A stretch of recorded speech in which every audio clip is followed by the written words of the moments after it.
Bonjour, aujourd'hui, on fait une présentation d'un logiciel qui s'appelle ArtText 4 qui vous permet de faire des logos, qui vous permet de faire des textes flashy, qui vous permet de faire des icônes et d'une manière super simple. J'aimerais juste faire un petit disclaimer avant de commencer, une petite mise en garde en français. Le logiciel m'a été fourni par la compagnie et j'ai eu le logiciel et tous les contenus gratuits. Cette composante, ces éléments-là représentent une valeur de 100 $. J'ai absolument pas demandé à la compagnie de me le fournir. J'ai juste voulu avoir des informations sur le logiciel, le prix de chacune des composantes qu'on va voir dans la vidéo un peu plus tard. Et la compagnie m'a expressément envoyé 2 codes, un code pour tous les éléments plugins additionnels et le logiciel pour faire le test. Je ne vous cacherai pas que le logiciel est très bon, mais je ne vous cacherai pas non plus que c'est la première fois que ça m'arrive et que je suis un petit peu dérouté. Mais c'est pas grave, on va pouvoir quand même de manière très transparente vous montrer ce que vaut le logiciel. Je ne donnerai pas de note. Moi, je l'apprécie personnellement. Est-ce que je l'aurais payé? Oui. Est-ce que j'aurais acheté tous les plugins? Non. Mais assurément que j'aurais acheté ce logiciel-là parce que j'étais dans une démarche d'achat quand la personne quand la commerciale m'a effectivement dit, ben, on a un programme pour les testeurs et YouTubeurs. Alors, j'en ai profité. Mais comme je vous dis, ce n'est pas de lien. Je l'aurais acheté tout de même. Le petit avertissement étant fait, on va pouvoir passer à la démonstration. Et à la démonstration, on va tout de suite aller sur mon écran où je vais vous montrer, en fait, le site de la compagnie. Alors, c'est un logiciel pour faire des textes flashy. Vous voyez un petit peu le genre de truc qu'on va regarder ensemble. Et en plus, à l'intérieur de ce logiciel, il y a du achat in-app, du achat dans le logiciel. Alors, il faut bien faire attention et bien comprendre ça. Alors, quand on démarre ArtText 4, on a tout de suite ce panorama-là pour débuter. C'est normal un peu de débuter comme ça dans ArtText 4 parce que c'est un peu déroutant l'interface quand on ne connaît pas trop les logiciels de dessin, quand on ne connaît pas trop ces choses-là. C'est quand même bien fait de la part de la compagnie de nous amener tout de suite sur la boutique. Alors, elle est composée de 2 éléments super simples dans les faits. Tout ce que vous pouvez, des classements en fait, des catégories de dessins que vous allez pouvoir faire, des didacticiels, et puis évidemment, ce qui est assez récurrent, le moyen d'aller chercher les éléments récents que vous avez faits. Alors, je vous ai dit 2 éléments, mais la 3e en haut, c'est assez standard dans les logiciels. Alors, ce que vous voyez à gauche, c'est tous les éléments que vous pouvez faire avec ArtText 4. Vous avez tout, gratuit, payant et acheté. Alors là, il faut comprendre que tous ces éléments-là que vous voyez à gauche ne sont pas dans la suite à 29,99 $ américains. Il faut en acheter en supplément. Mais de manière gratuite, si on va dans ceux qui sont gratuits après avoir acheté le logiciel, on se comprend, il y a quand même beaucoup d'éléments. Alors, qu'est-ce qu'on voit là? C'est des représentations graphiques de texte. J'appellerais ça du texte flashy. Vous pouvez faire toutes sortes de textes flashy pour des présentations, pour des animations, pour des imprimés, pour des choses comme ça. C'est inclus dans le prix et vous voyez, il y a des affaires, des éléments, des exemples qui sont vraiment super bien faits dans le modèle gratuit. On va descendre rapidement. Vous voyez qu'on peut écrire en pâte à modeler, on peut écrire de manière 3D. Là, on peut faire des logos, des badges intégrés là-dedans, les personnaliser. On va en faire un pendant la démonstration. Vous pouvez aussi faire des distorsions de texte. Alors, vous voyez un peu les éléments gratuits que vous avez. Gratuit quand on a fini de payer le logiciel, j'aimerais ça le rappeler quand même. Alors, vous voyez quand même, il y a beaucoup de trucs. Vous pouvez faire des éléments en lien avec des thématiques. Alors, Halloween, Noël, l'automne. Vous pouvez faire des icônes pour des applications, pour des interfaces. Vous pouvez faire des logos. Et à la fin, vous voyez des éléments graphiques pour des présentations, des imprimés, exemple un livre de recettes, exemple un livre de voyage, exemple une affiche pour une présentation. Bref, c'est assez énorme les capacités de ce logiciel-là. Là, ce que je vous montre, c'est du spray fill. Le spray fill, je vais vous le montrer en démo après. On va en faire un ensemble. C'est de composer des textes à partir de plusieurs petits éléments graphiques. Alors là, vous avez des éléments comme kiwi. Ça a été fait avec plein de morceaux de kiwi, mais vous pourriez prendre n'importe quel morceau de composants. Ça pourrait être des fruits, ça pourrait être des feuilles, ça pourrait être des crayons, ça pourrait être n'importe quel objet. Vous allez pouvoir faire avec des multitudes d'objets des regroupements qui forment des lettres. Alors là, c'est ce que vous voyez présentement. Apple, Kiwi, céréales. Vous voyez un peu l'idée de ce qu'il y a en arrière de ça.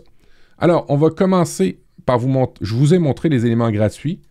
Vous avez des éléments payants. Alors, les prix varient. C'est des bundles, hein, c'est des regroupements d'éléments payants entre 2,99 et 14,99. Pour les avoir tous, lorsque la compagnie me les a envoyés, c'était d'une valeur approximative de 70 $ US. Calculez ça comme ça, 30 $ le logiciel, 70 tous les suppléments.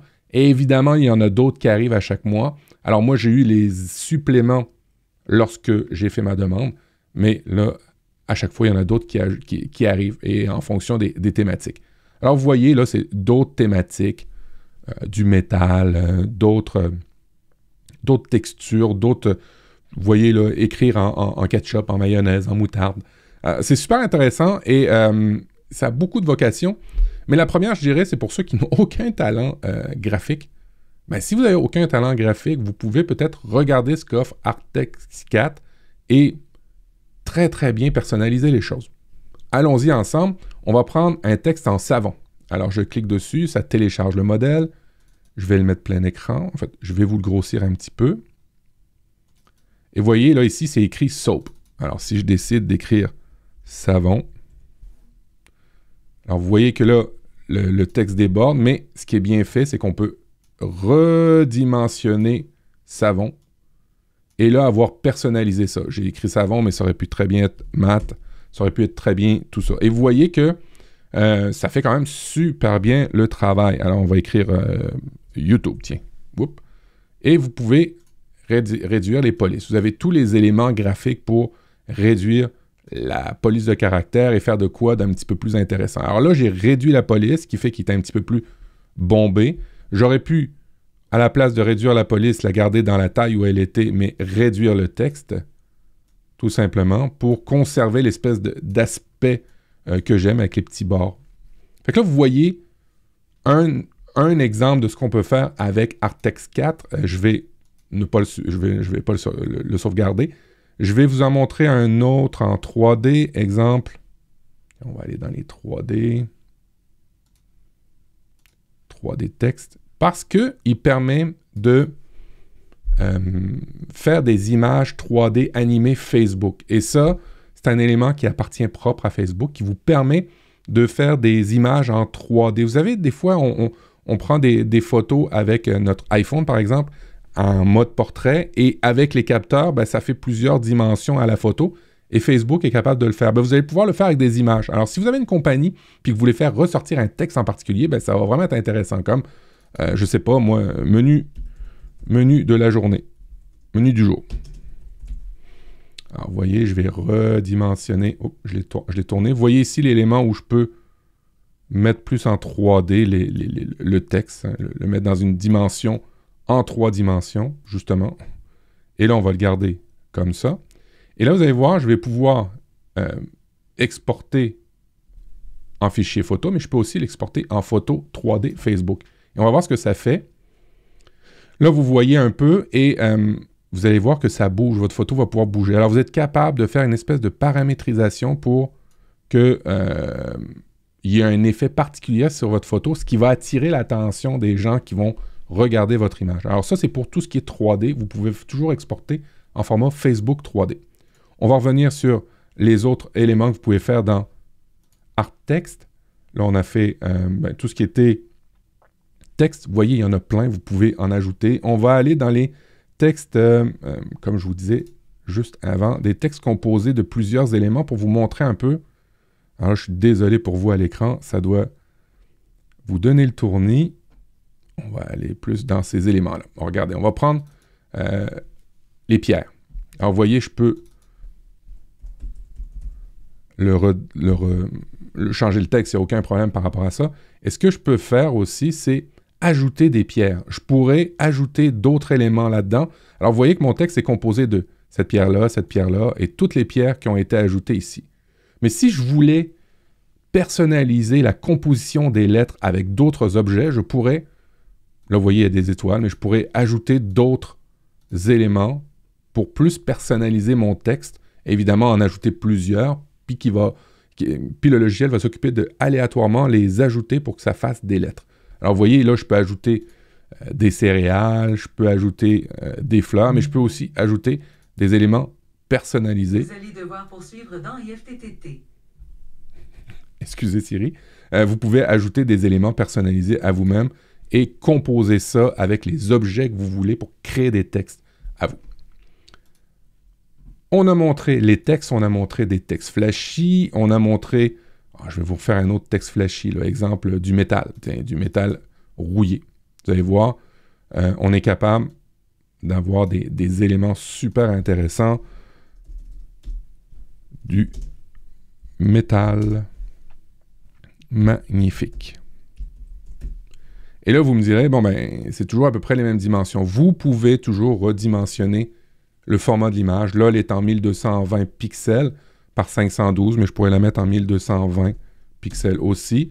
J'aurais juste à prendre le layer de fond et automatiquement l'agrandir, ce qui pourrait me permettre de faire quelque chose qui me plaît un petit peu plus. On va grossir le texte, on va le mettre, exemple, comme ça. À certains moments, ça me rappelle du WinArt. Je pense que c'était comme ça qu'on appelait ça dans Word. Vous voyez, vous pouvez faire toutes sortes de textes super intéressants. Ça, c'est pour les textes, les titres flashy qui peuvent composer des affiches, des présentations et des choses comme ça. Si on veut agrémenter tout ça, on peut faire aussi des badges. On peut faire aussi des logos.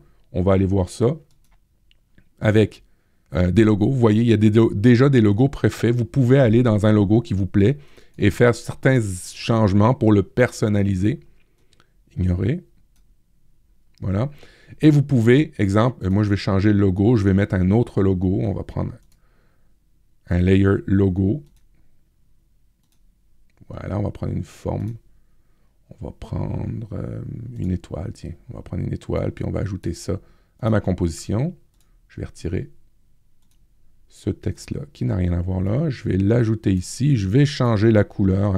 Je vais prendre la couleur qui me plaît dans les propositions. Et vous voyez, j'ai tout de suite changé mon logo. Je peux changer le texte. Ma compagnie.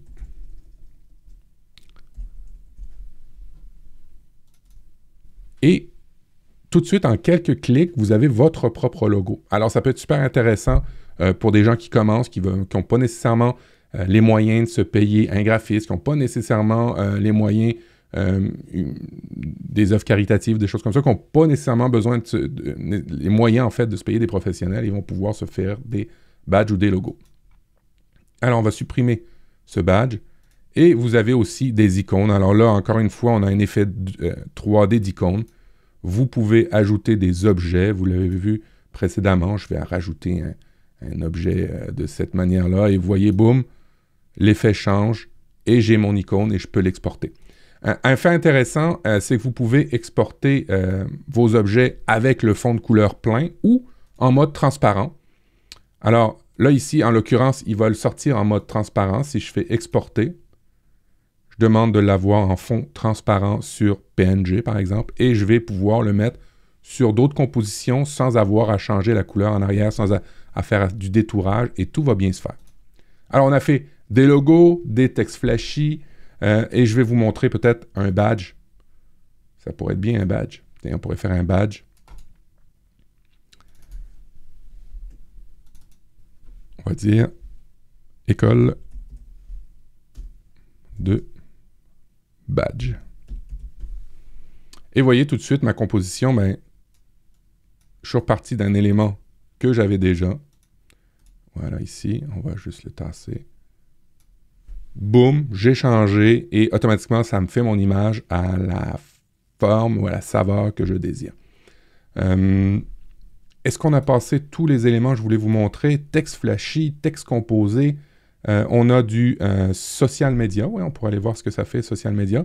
C'est des compositions déjà préconfigurées avec les bonnes dimensions, alors que ce soit Instagram, que ce soit Twitter, que ce soit YouTube. Vous allez pouvoir utiliser ces compositions-là déjà faites. C'est super intéressant parce qu'on parle souvent de Canva, le logiciel en ligne pour faire ces genres d'éléments-là, ben, il y en a en mode macOS qui peuvent le faire aussi et qui vont quand même assez bien sans payer de mensualité. Vous voyez, là, c'est 30 € pour l'année. Et après ça, vous pouvez rajouter ou personnaliser vos trucs sans avoir à racheter tout le temps pour des compositions. Alors, je trouve ça super intéressant. Je tiens à rappeler encore une fois qu'il y a eu une entente avec la compagnie et moi pour avoir le logiciel payé. Je ne l'avais pas demandé, on me l'a offert, tant mieux pour moi. Et est-ce que je l'aurais acheté avant? Oui, j'étais en démarche pour l'acheter avant. Je voulais juste connaître le prix des achats in-app pour chacun des modules. Et quand la personne a compris qui j'étais, elle m'a fourni les codes, mais j'allais acheter de toute façon ce logiciel-là. Je l'avais essayé en format gratuit et je l'avais beaucoup apprécié. Alors, au niveau de mon attachement par rapport à ce logiciel-là, il était fait de toute façon avant. Pour les achats in-app, je les ai tout eu gratuits. Tant mieux pour moi. Si vous en avez besoin, ben, c'est entre 3 € à 15 € des packs de composition déjà préfaites. Vous avez effectivement tous les droits après ça pour pouvoir les utiliser. Et si vous n'avez pas nécessairement un graphiste, si vous n'avez pas de talent, je pense que c'est un très bon logiciel que vous pouvez installer et télécharger et acheter parce qu'il fait très très bien le travail et fait vraiment des textes ultra flashy. Si vous avez aimé la vidéo, vous voyez, hein, ça déroule, vous n'hésitez pas à la liker, n'hésitez pas aussi à vous abonner si vous aimez ce type de vidéo-là. Et on se revoit dans une prochaine vidéo. Allez, ciao, ciao!